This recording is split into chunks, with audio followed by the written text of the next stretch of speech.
I used to struggle making abstract art. I could make realism no problem, but abstracts, I was completely lost. And every time I created an abstract painting, I just knew something was missing and something wasn't quite right. Then I began to apply the elements of art to my abstract artwork. That changed everything. Then suddenly I was able to create abstract art that was not only effortless, but I actually was able to sell them. My name is Elli Milan, and I've been a professional artist for the last 30 years. I'm the founding owner of Milan Art Institute. I promise you by the end of this workshop, you will be so inspired to use the elements of art into your own artwork, and you will for sure see a huge difference in your art. So now it is time to get started.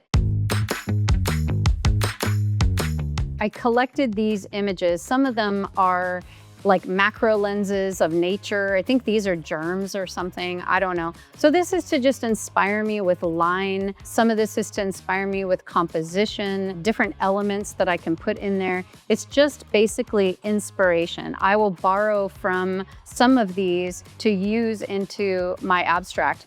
I am going to start with just some washes. So I like to kind of start thin to thick.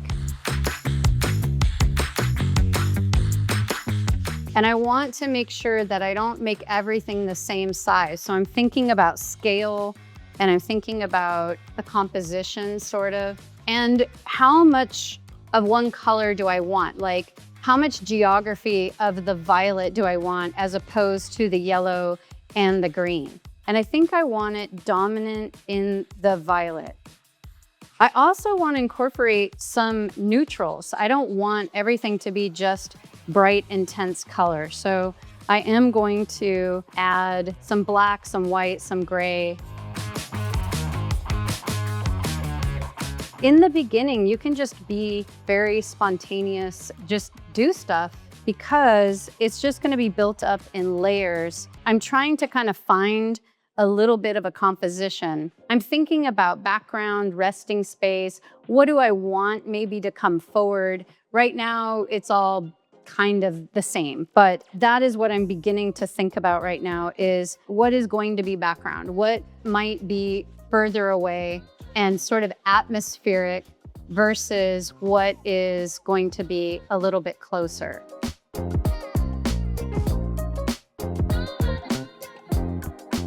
To get variety in the elements of art, you want to kind of use and capitalize on different tools. I'm using this varnish or this medium here, and I'm putting it on this scraper tool. I'm just kind of scrape through this transparent magenta just to see what I can get. In these base layers, I can, afford mistakes. It's not a big deal to me. So now I'm kind of playing with the idea of texture by using this palette knife to kind of scratch into it. Always changing things up, always piling on the layers is really going to be a great way to achieve that variety in all the elements of art. And that is really what it takes to make a cool painting, is adding all of that variety.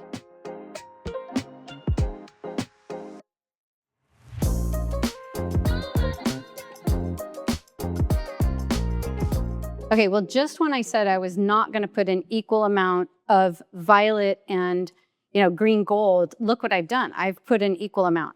So I can change that anytime. I can cover up some of this. I can add more of the violet. I kind of wanted this kind of green gold to be more of an accent color, the primary color, or the more dominant color to be the violet. And I wanted to play with, like I said, saturation. I think at this point, I'm going to add spray paint. Sometimes, you really like something, then you kind of overdo it. And I don't want to do that.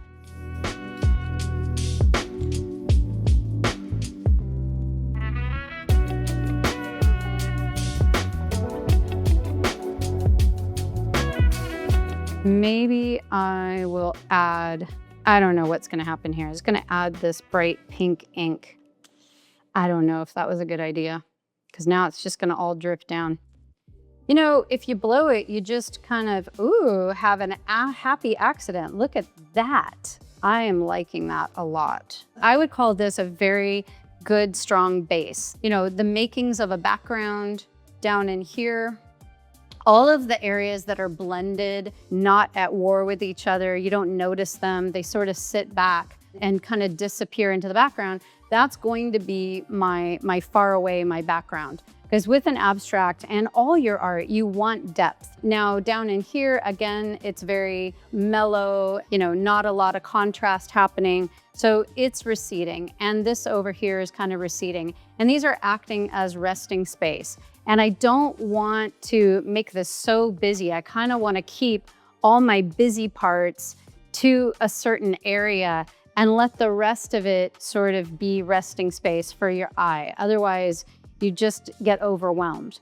Next, I need to start pulling some of these areas forward, and I need more saturated color. I need highlights. If I squint my eyes at it, I don't have too many darks. This is about the only area here and a little bit in there, and I don't have too many light tones. Most of my values are between 3 and 7. So I need some darks and I need some highlights in particular for the value to really work. I think it's dry enough to kind of work with. So I'm going to work with my opaques and I'm going to try to get some lighter values in here.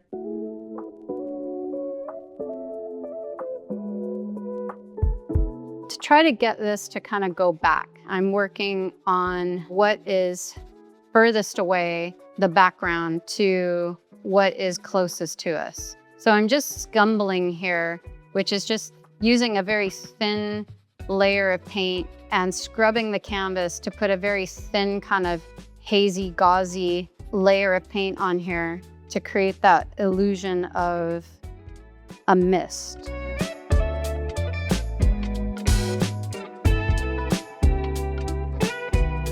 I really like the glass palette because you can just clean up super fast and easy by using a straight-edged razor and just scraping it. You don't get those paint boogers from the dry paint. So fast and easy.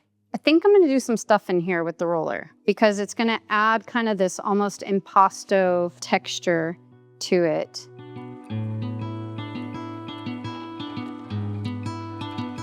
Okay, so now it's time for a smaller brush. I'm gonna use this medium filbert here. I'm gonna just kind of work to intensify a few things.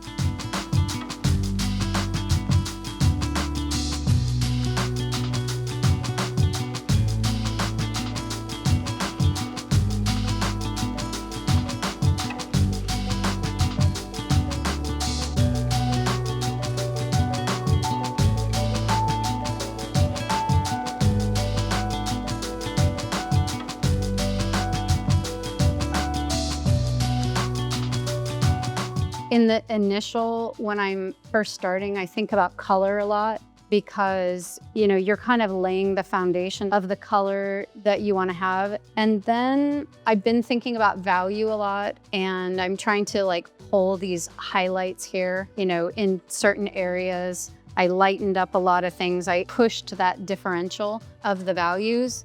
I'm thinking of scale. I don't want everything, you know, the same size, this brushstroke, this brushstroke, this brushstroke, they're different sizes. And now I'm kind of working more in the foreground. And that's where these idea boards can help me. I'm gonna really look at these charcoal abstract drawings for inspiration. And, you know, I think this pen is kind of cool. So playing off of some of the stuff that's already there a little bit, you know, messing around and using it in different ways. And at this stage, you know, again, I can come in with paint and cover some things up if I don't like it, if it's not working for me. Also, I kind of like to connect things from edge to edge. Just like in non-abstract painting, you want your objects to kind of touch the edges or go off the edges in 3 parts. You know, that's kind of a thing that's out there.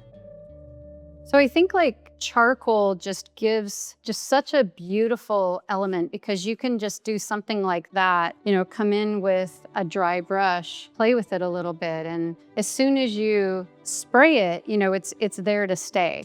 I really like charcoal because you can do a lot with it, and it's very forgiving. I was going for this to be the focal point. Focal points are so easy. You can literally just put like a fluorescent pink dot or something and it'll work. I feel like our eye really does want to go there. There's not enough drawing us there yet, but I can just come in and mess around with the values and push the contrast for that. And, we got this nice lead in with this lime green here.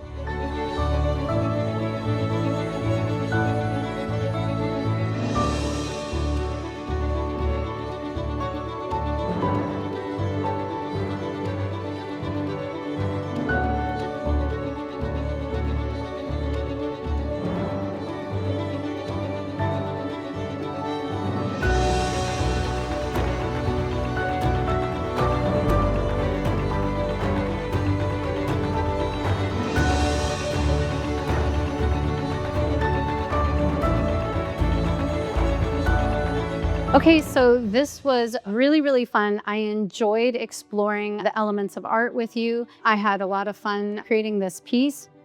So if you enjoyed this video and you want to see more content like this, then like and subscribe. And if you want to develop your skills and find your unique voice and style, then be sure to check out the mastery program in the link below.